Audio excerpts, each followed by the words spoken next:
सभी लोग खैरियत से होंगे और आपकी खैरियत आज और भी अच्छी होने वाली है, क्योंकि आज का वीडियो है ही ऐसा दोस्तों, एकदम स्पेशल, एकदम खास, एकदम बहुत ही ज़्यादा स्पेशल आपके लिए। जिस तरीके से आपके लिए वो है, वो समझ रहे हैं ना, वही ही और शी, जिस तरीके से उनका आपकी ज़िंदगी में रोल है, इसी तरीके से आज का वीडियो आपकी ज़िंदगी में ऐसे ही रोल अदा करने वाला है। क्योंकि आज हम लोग जानने वाले हैं हेल्पिंग वर्ब्स को, जिस तरह से एक अच्छा इंसान का आपकी ज़िंदगी में होना, उनका आपको सपोर्ट करना, उनका आपकी हेल्प करना आपकी ज़िंदगी को बेहतरीन बनाता है, जिससे आप हैप्पी ज़िंदगी गुजारते हैं। सेम इसी तरह हेल्पिंग वर्ब्स भरपूर तरीके से आपको सपोर्ट करेगा, आपकी हेल्प करेगा, जिससे आप अच्छी अंग्रेजी बोल सकते हैं, लिख सकते हैं, पढ़ सकते हैं और अंग्रेजी जुबान को आसानी से समझ सकते हैं। इसीलिए तो इनको हेल्पिंग वर्ब्स कहते हैं दोस्तों। तो आइए आज हम लोग सारे हेल्पिंग वर्ब्स को अच्छे से समझते हैं। आइए सबसे पहले हम लोग इज एम आर को समझते हैं दोस्तों। देखिए इज एम आर, इनका इस्तेमाल दो तरीके से होता है। पहला इस्तेमाल स्टेट वर्ब के तौर पर होता है, यानी ऐसे सेंटेंस में इस्तेमाल होता है जिनमें स्थिति और हालत को बताई जाती है। दूसरा इस्तेमाल हेल्पिंग वर्ब के तौर पर होता है, यानी सेंटेंस में ये किसी न किसी की हेल्प और मदद करेगा। जिस तरीके से आजकल लड़कियों का नाम होता है, एक होता है आधार कार्ड वाला नाम, जैसे उसमें क्या होता है फुरगुनिया, और इंस्टाग्राम वाला नाम में क्या होता है the real queen Mahvish, the princess of the world Sidra. इसी तरह इनका भी दो इस्तेमाल होता है।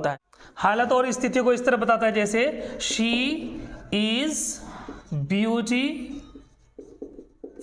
अरे बैटरीफुल नहीं, ब्यूटीफुल। गांव में कहता है ना, डबल बैटरी भी बोलते हैं जो लोग चश्मिश होती है, ठीक है। तो शी इज ब्यूटीफुल मतलब खूबसूरत, वो खूबसूरत है। तो देखिए इसकी खूबसूरती को बयान करने वाला वर्ड क्या है, इज है। इज यहाँ पर किसी की मदद और हेल्प नहीं कर रहा है, इज ने क्या किया, शी की खूबसूरती की हालत को बयान किया। इसलिए क्या होगा, सिर्फ और सिर्फ स्टेट वर्ब होगा, हेल्पिंग वर्ब नहीं होगा। इसी तरीके से आप कह सकते हैं आई एम फाइन। आप लोग बोलते हैं ना आई एम फाइन, कि मैं अच्छा हूं। तो मेरे अच्छा होने की हालत को किसने बताया, एम ने बताया, आई एम फाइन। इस तरह कह सकते हैं कि यू आर माइजर, आप कंजूस हैं। मैं आपको नहीं कह रहा हूं कंजूस, ये आर बता रहा है आपके कंजूस होने की हालत को किसने बताया, आर ने बताया कि यू आर माइजर, आप कंजूस हैं। तो ये तीनों वर्ड यहाँ पर क्या किया, सिर्फ और सिर्फ हालत और स्थिति को बयान किया। इसलिए ये तीनों यहाँ पर क्या है, एज ए स्टेट वर्ब है। और हेल्पिंग वर्ब के तौर पर कैसे इस्तेमाल है देख लीजिए। जैसे हम कहेंगे कि शी इज मिसिंग यू, वो आपको याद कर रही है, वो आपको याद कर रही है। She is missing you. तो देखिए इज यहाँ पर मिस को मिसिंग बनाने में क्या किया, मदद किया।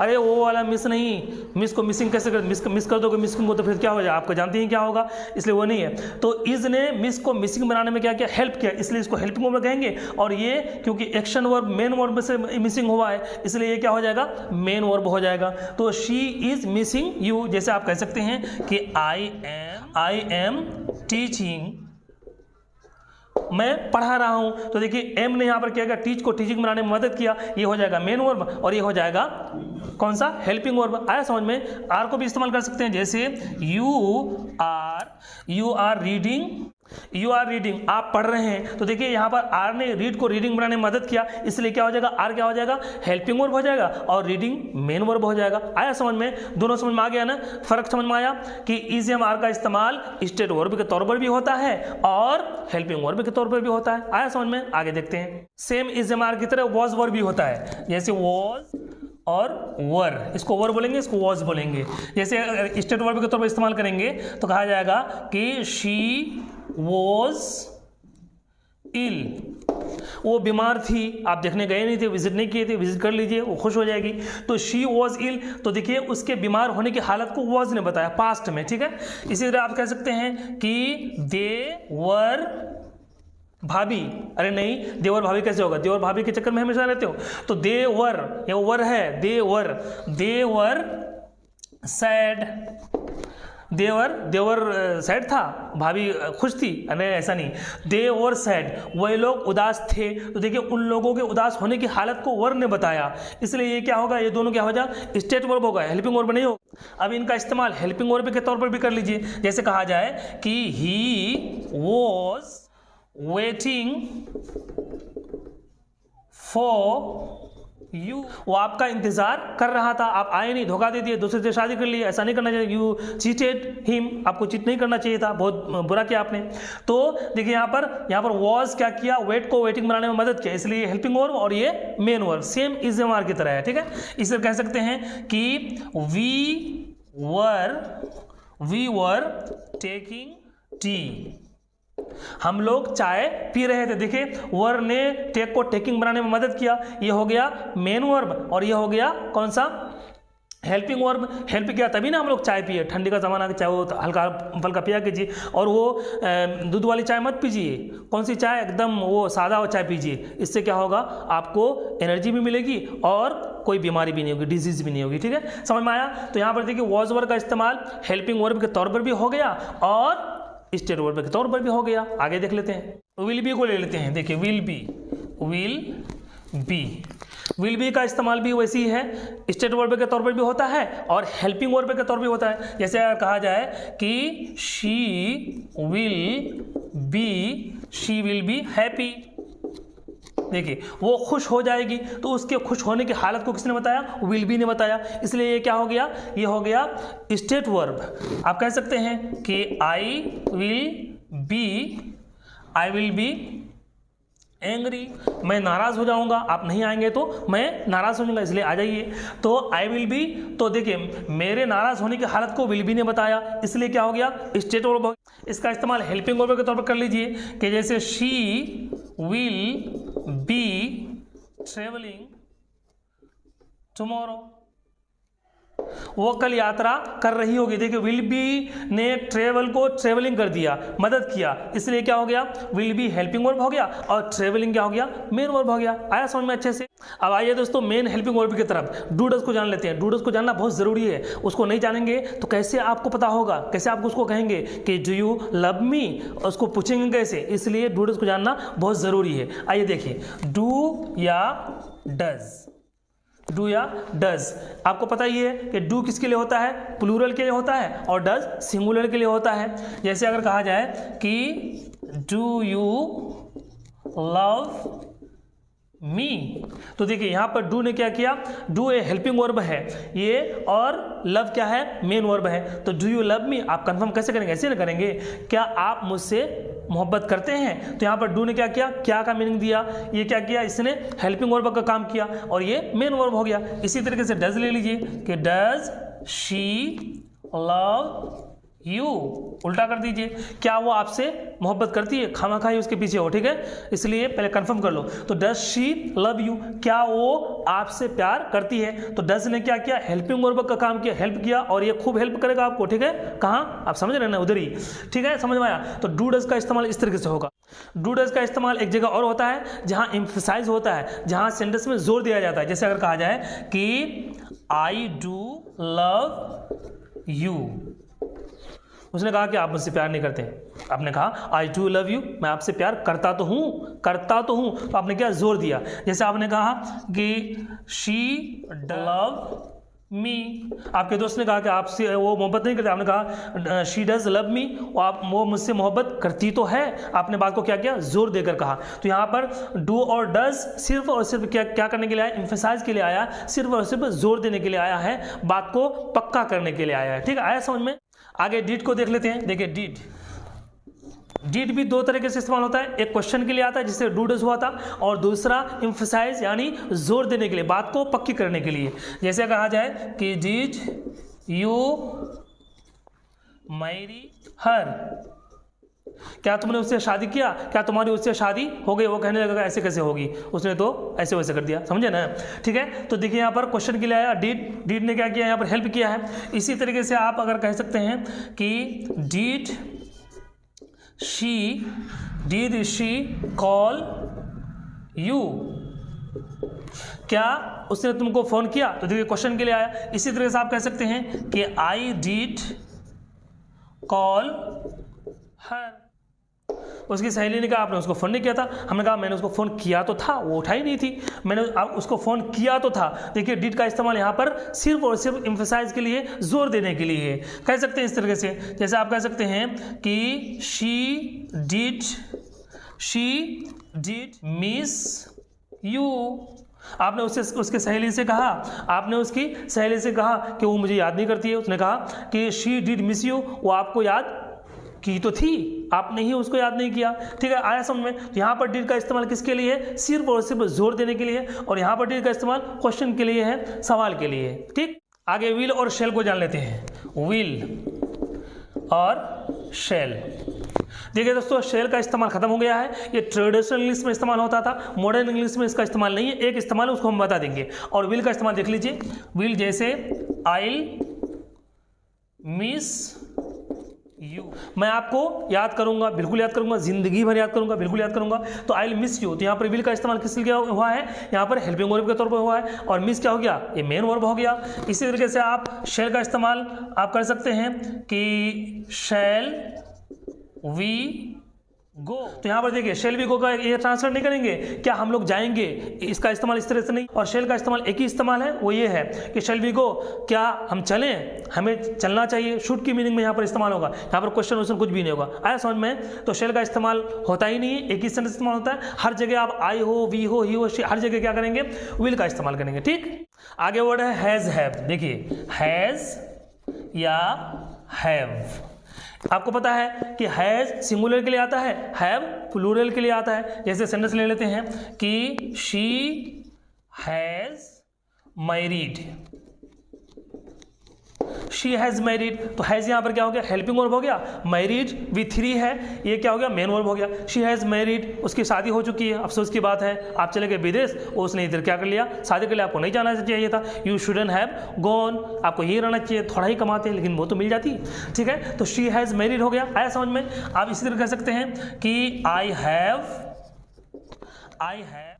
Met her, I have met her. तो हैव यहाँ पर हेल्पिंग वर्ब हो गया, मेट क्या हो गया? V3 हो गया, मेन वर्ब। तो आई हैव मेट हर, मैं उससे मिल चुका हूँ। बहुत अच्छी लड़की है, मैरी हर, शादी कर लीजिए, आपकी ज़िंदगी अच्छी गुजरेगी। क्योंकि आजकल लॉयल्टी मौजूद नहीं है, लेकिन उसके अंदर कुट कुट कर लॉयल्टी भरी हुई है। इसलिए रिश्ता भेजिए और शादी कर लीजिए, अच्छा रहेगा। तो आई हैव मेट हर, मैं उससे मिल चुका हूँ। आया समझ में? हैज़ समझा। हैड ले लीजिए, हैड का इस्तेमाल चाहे सिंगुलर और प्लूरल सबके लिए हैड इस्तेमाल होगा। जैसे कहा सकते हैं कि ही had gone before I came. He had gone, had का इस्तेमाल इस तरह से दो सेंटेंस में जोड़ेंगे। ठीक है, पास्ट परफेक्ट में ही had gone before I came, मेरे आने से पहले वो जा चुका था। इस तरह के इस्तेमाल कर सकते हैं। ये किसी वीडियो में होगा दोस्तों, यहाँ पीछे आप उसको अच्छे से समझ सकते हैं। विल हैव ले लीजिए, विल हैव जैसे सेंटेंस कह सकते हैं कि she will have reached home, वो घर पहुंच चुकी होगी। विल हैव का इस्तेमाल हो गया हेल्पिंग वर्ब के तौर पर। ठीक है, और रीच्ड क्या हो गया? मेन वर्ब हो गया। समझ में आया? हैज बीन, हैव बीन भी ले लीजिए, हैज बीन या फिर हैव बीन। सिंगुलर प्लूरल पता ही है, ये सिंगुलर के लिए और ये प्लूरल के लिए। जैसे कह सकते हैं कि she has been finding you for 2 months, वो 2 महीने से आपको ढूंढ रही है। तो हैज बीन क्या हो गया? हेल्पिंग वर्ब हो गया, और फाइंडिंग मेन वर्ब हो गया। 2 महीने से आपको ढूंढ रही है, चले जाइए, आ जाइए, छुपे मत रहिए, वो परेशान हो रही है। ठीक है, समझ में आया? तो हैव बीन का भी इस्तेमाल कर सकते हैं। जैसे I have been missing you for 10 days, आपको 10 दिन से मैं याद कर रहा हूँ, आप दिखे नहीं। ठीक है, इसलिए आपको ज़्यादा याद कर रहा हूँ। तो देखिए हैव बीन यहाँ पर हेल्पिंग हो गया, मिसिंग क्या हो गया? ये मेन वर्ब हो गया, ये हेल्पिंग वर्ब हो गया। आया समझ में? हैड बीन को ले लेते हैं। हैड बीन सेम है, जैसे कह सकते हैं कि शी हैड बीन लिविंग, वो 1 साल से विदेश में रह रही थी। तो हैड बीन क्या हो गया? यहाँ पर हेल्पिंग वर्ब हो गया, और लिविंग क्या हो गया? मेन वर्ब हो गया। समझ में आया? मस्ट बी और मस्ट हैव ले लीजिए। मस्ट बी हेल्पिंग वर्ब के तौर पर इस्तेमाल होगा। जैसे कह सकते हैं कि she must be missing you वो आपको याद कर रही होगी। तो मस्ट भी यहाँ पर इस्तेमाल हुआ हेल्पिंग वर्ब के तौर पर, और मिसिंग क्या हो गया, मेन वर्ब हो गया। ठीक, इसी तरह से आप ले लीजिए मस्ट हैव, जैसे he must have killed her, he must have killed her. Must have helping verb हो गया और किल्ड क्या हो गया, V3 मेन वर्ब हो गया। तो वो उसको कत्ल किया होगा, जानते हैं क्यों कत्ल किया होगा, ऐसा होता है, ठीक है, उसको कत्ल किया है, जाहिर सी बात है उसी ने किया हो। एक हैज़ हैव और होता है, जैसे हैज़ या हैव, आपको सब पता है, ये पास वाला मीनिंग में होता है। जैसे कहा जाए कि शी हैज नाइस माइंड, उसके पास अच्छा दिमाग है, वो उसको अच्छी समझ है, आप कह सकते हैं। तो यहाँ पर हैज़ का इस्तेमाल हुआ सिंगुलर के लिए पास की मीनिंग में। हैव का भी इस्तेमाल कर सकते हैं, जैसे आई हैव यू, मेरे पास आप हैं, आप है तो सब कुछ है, आपके अलावा कुछ चाहिए भी नहीं। You are enough for me, मेरे लिए आप ही काफ़ी हैं, बस ऐसे ही लॉयल बने रहिए। ठीक है, तो देखिए यहाँ पर हैव का इस्तेमाल हुआ आई की वजह से, हैज़ का इस्तेमाल हुआ शी की वजह से। इसका इस्तेमाल हैज़ टू हैव टू भी होता है, जैसे कहा जाए कि शी हैज़ टू रोल चपाती, उसको रोटी बेलना पड़ता है, सबसे बड़ी मुसीबत लड़कियों के लिए। और एक दिन अगर कह दिया जाए कि आज रोटी नहीं बनेगी, तब देखिए उनकी खुशी, सबसे ज़्यादा खुशी हो जाती है। ठीक, तो she has to have to का भी इस्तेमाल होता है, जैसे you have to take medicine, you have to take medicine, आपको दवाई खाना होगा, लेना होगा, खाना पड़ेगा। ठीक है, तो हैव टू का इस्तेमाल हुआ, हैज़ टू का इस्तेमाल हुआ। आया समझ में? आगे देखते हैं। आगे कुछ स्पेशल हेल्पिंग वर्ब्स है दोस्तों, उनमें आता है कैन। आपको पता है ये एकदम आसान है, जैसे कह सकते हैं कि I can talk to her, मैं उससे बात कर सकता हूँ, मतलब सारी बातें उससे शेयर कर सकता हूँ। तो यहाँ पर कैन का इस्तेमाल हुआ। कुड का इस्तेमाल होता है, कुड, ठीक है ना, जैसे she couldn't do this work, वो ये काम नहीं कर सकी, थोड़ा मुश्किल था, थोड़ा कठिन था, इसलिए नहीं कर सकी। कोई बात नहीं, मत डांटो उनको। ठीक है, तो she couldn't do this work, couldn't का इस्तेमाल हेल्पिंग वर्ब के तौर पर, डू मेन वर्ब हो गया, यहाँ पर टॉक क्या हो गया, मेन वर्ब हो गया।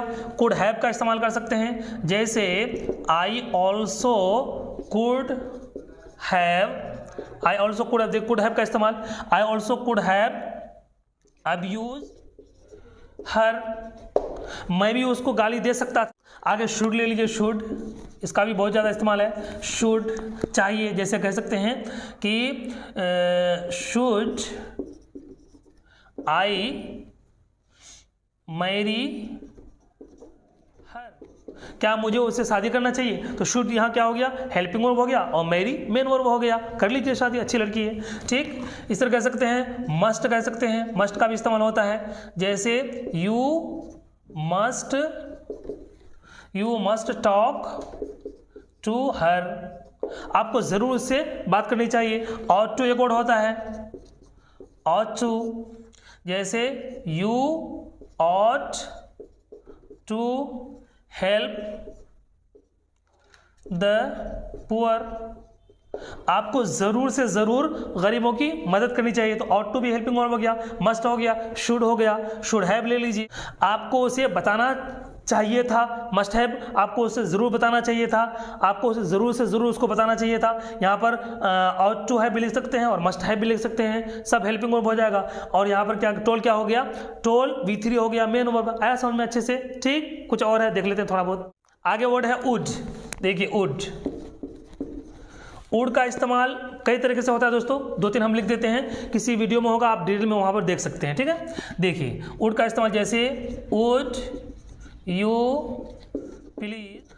प्लीज क्लोज द डोर, क्या आप ज़रा दरवाज़ा बंद कर दीजिएगा। तो यहाँ पर देखिए वुड का इस्तेमाल हेल्पिंग वर्ब के तौर पर हुआ है, और यहाँ पर क्लोज मेन वर्ब है। इसी तरह से कह सकते हैं कि I would like to marry that girl. इधर मम्मी ने देख रखी है, पापा ने अलग देख रखी है, भैया ने अलग देख रखी है, भाभी ने अलग देख रखी है। ठीक है, सब लोगों का अलग अलग क्या है, आरजू है, तमन्ना है, पता नहीं क्या क्या है। और उसने कह दिया कि I would like to marry that girl, मैं उस लड़की से शादी करना पसंद करूंगा। यहाँ पर देखिए वुड लाइक, वुड यहाँ पर इस्तेमाल किसके लिए हुआ है, हेल्पिंग वर्ब के तौर पर, और यहाँ पर मैरी आ गया मेन वर्ब। आया समझ में? तो आप अपनी पसंद का कर लीजिए, कोई दिक्कत नहीं। ठीक है दोस्तों, सारे के सारे हेल्पिंग वर्ब्स को हम आपको अच्छे से समझा दिए हैं। इनकी मदद से आप अच्छी से अच्छी इंग्लिश बोल सकते हैं, आपको भरपूर मदद मिलेगी आपको अंग्रेजी ज़ुबान समझने में। आप इनको अच्छे से देख लीजिएगा, इनको अप्लाई कीजिएगा अपने सेंटेंस में।